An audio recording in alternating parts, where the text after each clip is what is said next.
Hi, welcome. This is David, and in this video I'd like us to talk about our energetics, the energetics of our bodies or our beings, and how to use this kind of knowledge for life success and happiness in general. Now, your body, everybody's body, is built as an energy system, quite literally an energy system. As with all energy systems, it has circuits that cruise around all over your body. They deliver the energy and so on. And it also has capacities, whether you might want to call them maximum and minimum capacities, because it is, after all, a finite system. It is fed by an infinite supply of energy, but at any one time it has its maximum and minimum capacities. If you fall below the minimum, you could, for example, fall ill or even die. And then there's also a maximum you can actually hold at any one time. Therefore, it's up to us to use our capacities wisely. Now, it also has this seven key, there are many other little ones, but 7 key energy processing and distribution centers. In the East, they have been called chakras, but you can call them whatever you want to call them. They're just basically the points, the purpose is to process the incoming energy and outgoing energy, and also to distribute it, as we will see shortly. Now, energy, which in the East has been called by other names such as chi or prana, flows into and through the whole system. Now, we're going to use an arrow at the very top of the head just for illustrative purposes, because obviously you realize this is a lot more complicated than we can possibly demonstrate on a slideshow. But it flows into, and then it's processed and distributed by these energy centers throughout the whole system. And this energy is used internally for, let's say, building and maintaining your body and so on, and in quotes, externally for manifesting and acting on your reality and so on. Now, every day, again, for simplicity's sake, a certain limited amount of energy enters your system. Let's, for example, say you get 100 energy units. We're just simplifying because, so we can understand this a lot better. Generally, the source of the energy is actually quite unlimited, and it doesn't come in the morning at the beginning of the day and then come in again the next morning tomorrow and then the next morning tomorrow. It's a little bit different from that, but this is a very good illustration that really approximates how it actually works. Now, your purpose in this life is to master how to use this energy wisely, daily, in every moment of the here now. We are literally composed of spiritual energy, or whatever you want to call it. And the purpose is to master how to use this energy wisely. Of course, like, somebody's life purpose might be, for example, a scientist, or maybe another person might be, let's say, a Mother Teresa or a Nelson Mandela, or just a regular guy on the side of the street selling hot dogs, whatever. That could be the life purpose. But I'm saying, to fulfill any of these things, masterful use of your energy is crucial. Whatever it is that your career or job description or other purpose in life could be said to be, all of us have the same single point: wise use of our energy. Now, everything you put your energy into that day is an investment, and all your investments, both positive and negative ones, give a return to you and to all of life.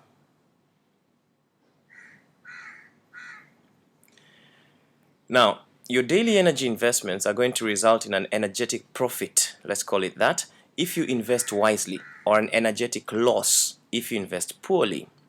Continuous or large poor energy investments could lead to an energy debt if you lose more energy than you get per day. Yes, it's possible to use a lot more than you get per day. And I think we've all had days where we just felt flattened. We were just exhausted, maybe not even physically exhausted, but maybe emotionally exhausted, for example.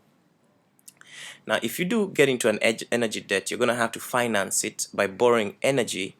And the places where you'll typically find energy that you can borrow from, and remember, this happens very automatically, is from your cell tissue. And if you borrow too much from your cell tissue, you literally are depleting it.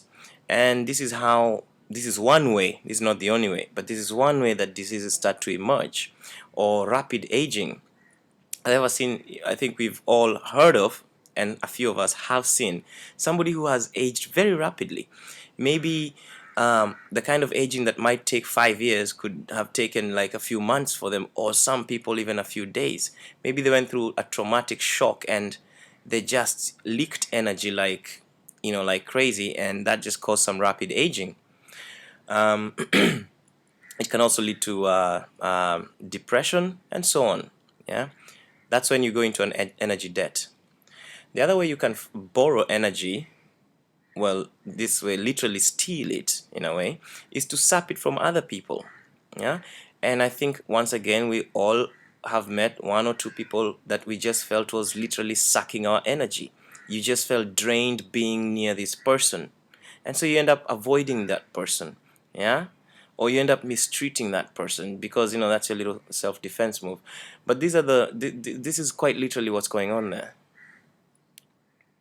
Now let's look at an example of a poor energy investment. This chart shows, let's say, a timeline from when this person was born, and they are now an adult. So their birth is on the left, and they are now an adult right there on the right. Okay, now what happens is, once again, they have their 100 energy units coming during the day, and then somewhere during their childhood, they had some, let's say it's parental criticism that they really didn't quite process properly, and they're still holding on to it, and they're still criticizing themselves over and over and over again, even if this is maybe 20 years or 30 years later. This is quite so habitually practiced that it has become unconscious. But the reality is, at the energy level, there's actually a very specific calculation being done, and this person is unconsciously deciding precisely what amount of their energy to dedicate to that past event that they perceived as traumatic. You see? Now that's a poor investment, because that event is in the past, and the past is quite literally, it's gone. It's now in their, you could say it's in the imagination. So they're literally financing that traumatic event every day. They're refinancing it with additional investment in energy. So not only are they investing in something negative, but they're also leaving themselves with less energy for positive things and things to do with the here now. Now let's look at the energy math of a bad investment day. Okay, let's say the person starts with 100 units of energy. Again, this is all for illustrative purposes. It's a little bit more, of course, advanced than this in real life. But anyways, so they invest 30 energy units in their childhood issues. Then they worry about work, and we're talking about, like, maybe this is even before they have breakfast, when they're having a shower in the morning. They worry about work, and that's like 20 energy units gone.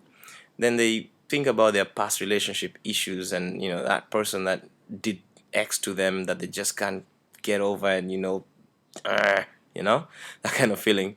So, and then they possibly they're one of those people with bad attitude and negative thoughts all the time, so that saps another 20 units, and then they're left with 20 energy units to go through the whole day and to create a new reality. You see, they're not yet at a loss, but they don't have much to go on, as opposed to somebody who did not invest badly. See? So if you have little left that's to spend on the here now, or for everything else you wish to need or to manifest in the future, and all that and so on, well, then let's put it bluntly, you're messed up. I mean, these are the mathematics of energy. That's it. So you really have to be careful about how you manage your energy investments. Let's look at another one. Let's look at somebody who's actually really going hard at it. Somebody who really broods on their old childhood issues until they're just exhausted and they just keep, there's one or two people I'm sure you've met who are just always focused on their childhood wounds or something like that. And of course, they're also they also have all these other issues and everything. And so at the end of the day, or even by midday, or even by breakfast, they're already at a loss. Okay? Now, once they have an energy debt in the here now for everything else they wish to do, but also need to do, yeah, they're going to have to borrow or finance that debt somehow. This is how they start eating into their cell tissue, or they start cannibalizing other people's energy, basically. Because, they're going to have to do that. Now, the Russians have a very interesting technology. It's called Kirlian photography, GDV cameras. But what that does is it's able to take a photograph of your energy body or your aura. Now, these two images in front of you are actual photographs. These are not artists' drawings or something. These are actual photographs, okay?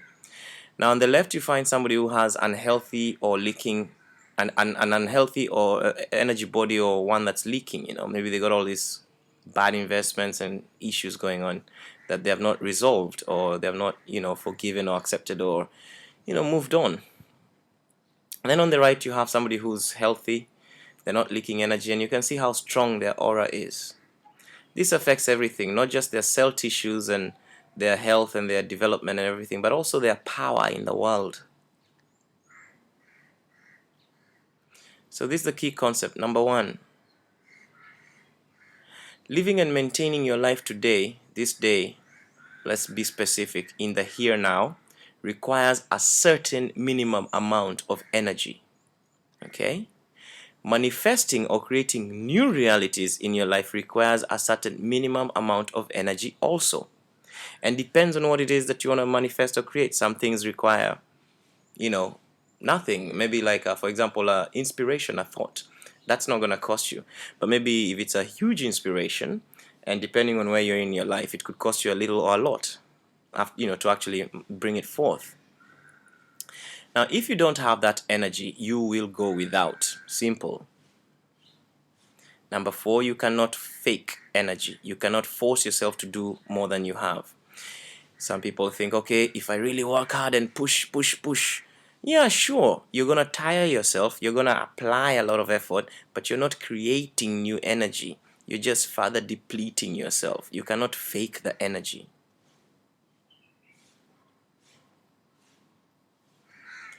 Now, let's look at an example. Imagine that visualizing, attracting, manifesting, and taking action on a new significant career move, or car, or relationship, or whatever, requires an investment of 70 units of energy a day.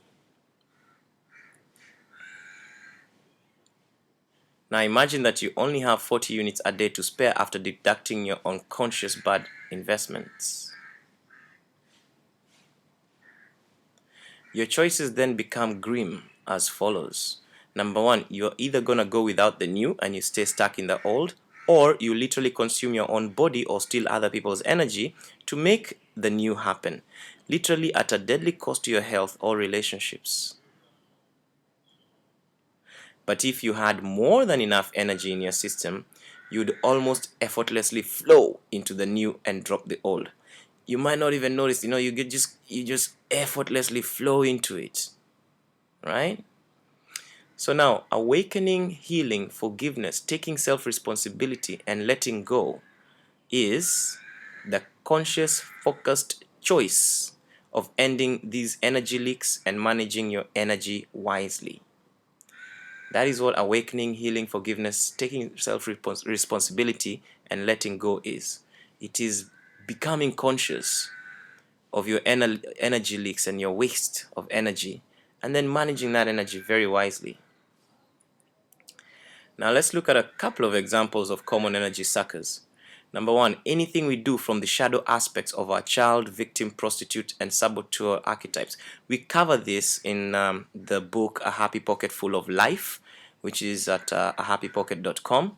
So, that's another, we're not going to get into that right now, but That's a very, very common and huge energy sucker. Number two, negative tribal or society beliefs, e.g., superstitions, you know, ideas such as my country, my race, my religion, or my sex is better than yours, as in, men are better than women or whatever. Any of those ideas or similar. Or things such as, oh, if you're not skinny, or if you're not rich, or if you're not loud, you aren't good enough. Negative family beliefs, cultural ideas such as life is hard and whatever. All these things, when you plug into a tribal idea that ain't supporting you, or isn't positive or useful, then whether you know it or not, you're financing that crazy idea. You know. And then you have negative media and news that's also sucking you, because it makes you imagine negativity, and and those are instructions for life. Your imagination is, negative people, all that sort of stuff. You can get to a point whereby you're immune to all these things, but for a lot of us, we aren't there yet. We're still plugged into the tribal ideas. We're still sort of like plugged into group thought and everything. It's very few advanced masters who, and I'm not talking about new age people who, just because you watch Oprah and you like Deepak Chopra doesn't mean you're no longer plugged into a tribe. It simply means that you're no longer plugged into an old tribe, but you're still plugged into a new tribe.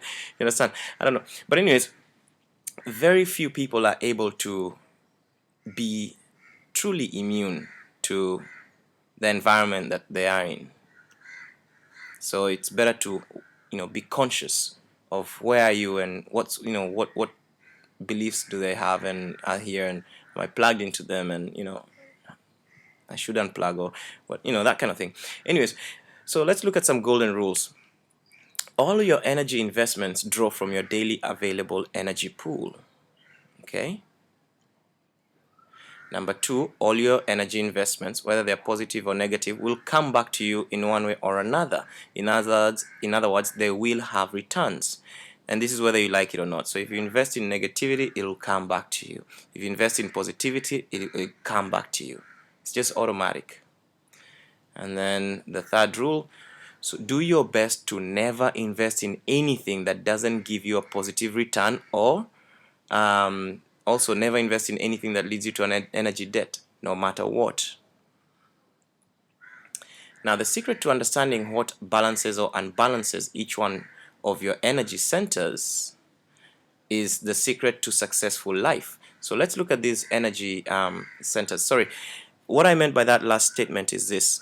To have a good, successful life, all you have to do is understand what your chakras, each one of your chakras are up to, or what unbalances or balances them. And once you understand that, then you know how to make good choices, good energetic choices. That's what I meant. That is the secret. So let's look at the 7 energy centers or chakras. Number 1, you have the root chakra, which is your community or survival chakra. It supports the feet, legs, bones, immune system, body, the lower part of the body. What it does is, and if you want to know more about chakras, I know this is a slide. Again, just go to ahappypocket.com and then get a happy pocket full of life, and there's a whole big discussion in there about chakras. So we're just gonna go real quick on this one. But this center is the one that actually grows first when you're born, and it powers things such as family and social belongings, safety and order, basic survival, grounding and manifesting, and relationship to the material world, that kind of thing. It's social bonds. It's a very tribal thing, you might call it, and also connection with nature. Now, if you violate the principle that we are all one, or if you are rejected or perceive rejection, or if you have a fear of or inability to support yourself, feeling alone in the world, feeling helpless and abandoned, you're prejudiced and that kind of stuff, you lack of honor of family, or feeling you don't belong, all that stuff causes damage to this energy center, or rather makes it lose energy. Now, the truth to uphold for this energy center at all times is all is one. Whenever you contradict this truth, you're in energy leak zone. A second energy center, the one that develops next as you grow up from childhood, is the one-on-one. It's a sacral chakra, which is deals with one-on-one relationships, or you could say one-on-one survival. It also supports the sexual organs, pelvis, large intestines, and so on. And it powers creativity and sexuality, power, control, money, partnerships, one-on-one things, possessions, relationships, and of course self-worth. Causes and effects of energy loss include financial dishonesty, sexual dysfunctions, fear of not having enough, relationship dishonesty, whereby you actually are cheating, yeah. Not necessarily infidelity. Promiscuity is not the same as infidelity, so a lot of people get confused on that one. It's where you're actually dishonest sexually. That's where this will come in. Manipulative and controlling relationships also mess it up. Let's see, there's a whole bunch of things, but generally, as you can see, they're based on power, sex, such as sexual guilt or sexual inadequacy, and of course things such as pegging your self-worth on external things and people, dominance issue, poverty, misuse of power, betrayal, sexual resentment, and lack of honor for one another. Those are all the kind of things that mess this one up. The truth to uphold is honor one another. The third one is the solar plexus chakra. This one is for self-survival, you could say, and it supports the abs, stomach, and glands such as the kidney, adrenal gland, spleen, mid-spine. By the way, whatever it supports is typically what gets affected when this center is leaking energy, or when you're cannibalizing your cell tissue. And then the powers for this center are personality, self-esteem, honor. It powers also individuality, self-confidence, self-respect, personal boundaries, instinct, that gut feeling. And of course, what gets it into trouble are things of fear of making decisions, intimidation, negative criticism, low self-esteem, low self-confidence, pegging your self-esteem or self-confidence on external things and people, giving away power over yourself to other people or things, that kind of stuff. So there's more details in the book. The video ain't long enough to cover everything, but the truth to uphold is honor the self. Then you have the fourth chakra, the heart chakra. This one is, everyone knows this one, everyone feels this one. This is the emotional zone, and again it supports the heart, circulatory and respiratory system, lungs, arms, ribs, so on. Powers, of course, love, forgiveness, compassion, healing, unconditional love. Everything that is the contrary of that, guilt, anger, whatever, feeling unloved and lonely, grief, jealousy, selfishness, bitterness, all that is negative. Now, here's a quick tip. Forgiveness is simply giving up the illusion that things could have been or should have been otherwise. Because in reality, it does you a lot more good to forgive than it does the other person. Yeah? Because once you forgive, you stop investing energy in that negative situation. But the truth to uphold for this is love is divine power. The fifth chakra is the throat chakra. This is extremely important, but we all forget it. This one is your will center. It powers the throat, thyroid, jaws, larynx, trachea. This is where your choices come from, your expression, your will, your self-expression.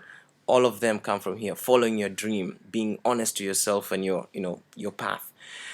The opposite of that, again, criticism, not expressing your thoughts, denying or covering up your feelings, as in you don't want to say, if you're feeling nasty, but you say, oh no, I'm good, not letting go, not trusting life, lies and gossip, deceitful expression, having others make choices for you, accepting your choices to be criticized without you being able to honestly, not just defensively, but honestly defending yourself or something.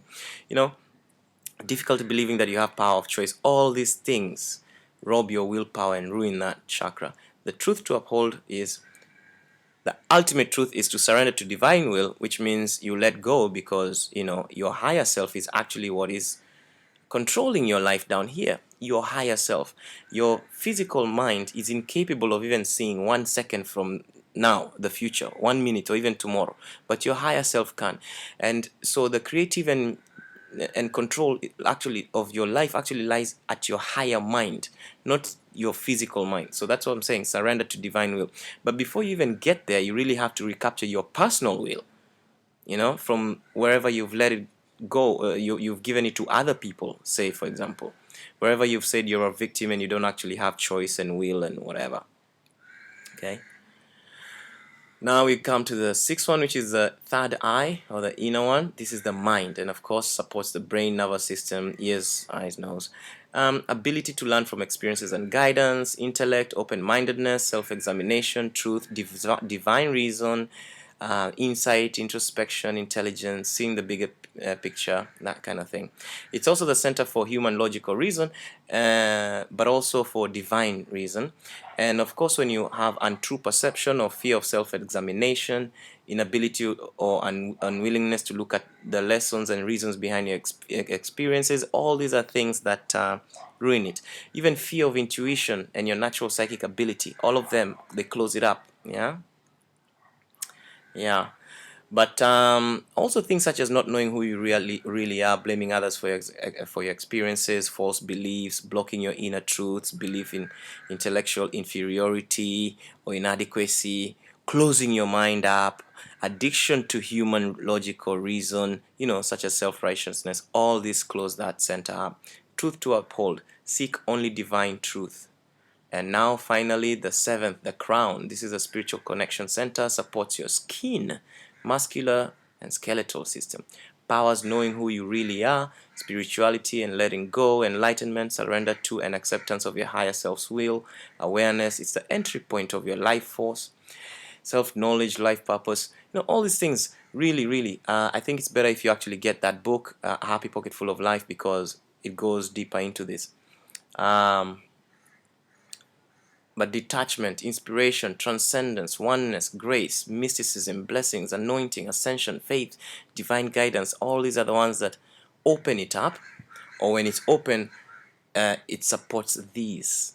Okay. For it to be closed or damaged, you will end up having low life force or vitality, lack of faith in yourself, ability to see your place in the divine plan, not knowing who you really are, a spiritual crisis or emptiness, mind clutter and noise. All these are causes and effects of energy loss in this area. Fear of spiritual abandonment, preoccupation with past and future. If you're preoccupied with the past and future, you're literally closing this place up. Truth to uphold, live in the present moment. So happypocket.com for the rest on chakras and how to apply this in life.